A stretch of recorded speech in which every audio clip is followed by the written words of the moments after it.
I am going to show you how to knit one through back loop and purl one through back loop. You will see it as K1TBL or P1TBL. And of course the K for knit, P for purl. But let's go for it and show you. I'm going to start with the very first one, and instead of knitting like normal, you're going to knit through the back of the loop towards the back way, not towards you, away from you. And then just knit like you would and pull it through towards you. That's a knit. Now we're going to pull the yarn in front as if to purl, and normally you would go through the front loop, but this time you're going to kind of twist it. It's a little awkward, but you'll kind of twist it and go through the back loop towards you, and then you'll purl like normal and then pull it through towards the back. Okay, we're going to do another knit. You can always pull your stitches if you need to, kind of give it a pull. Go through the back and then knit and pull towards you. Yarn in front, and again, just give it a little tug to loosen it up. Purl, go out the back. And then again through the back. See, it gets a little tight sometimes with the purl, so just give it a pull, and then I grab it on the thing and push down to where it gives some slack in the back of it, and then wrap that around and pull it through. And then back in the front again, I'm gonna give some slack, if you can see that.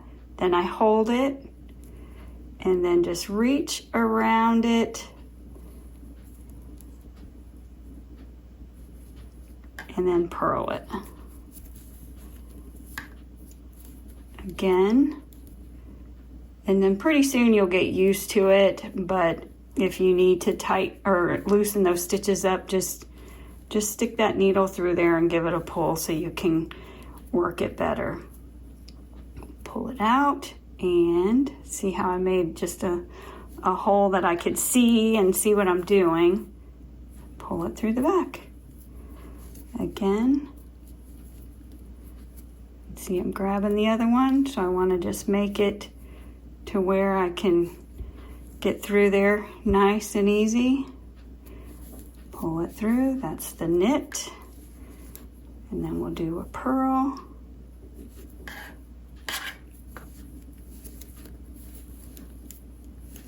Now another knit.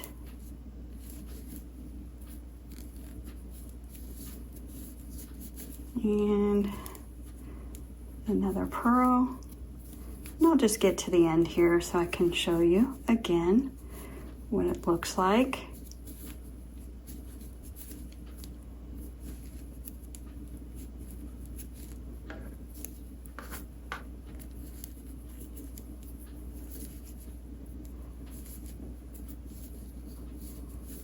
I like to just hold on to my needles, obviously, so I just grab.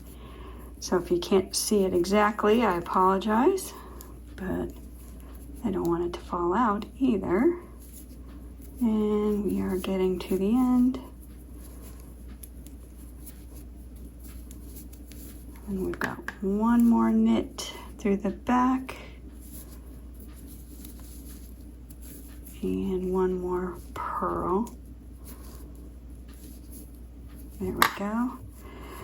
And that is how you do twisted stitches. Now when you work it on the back, you're basically just doing the same exact thing. So even though you purled or knit it on the back, you're gonna knit and purl it through the back loop on the other side of your piece. If you're working it in the round, then you're just doing the same thing each row.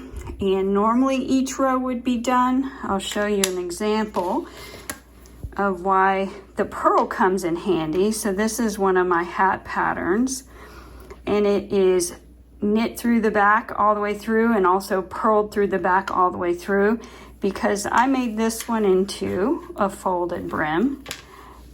And as you can see, the inside part looks exactly like the outer part. It's also reversible, so you can see that it is purled as well as knit through the back loop. And that's how you do a knit through back loop and a purl through back loop. The link to this hat is going to be below, and anything I used in the video will be linked below. Please like, comment, and subscribe, and thank you for watching.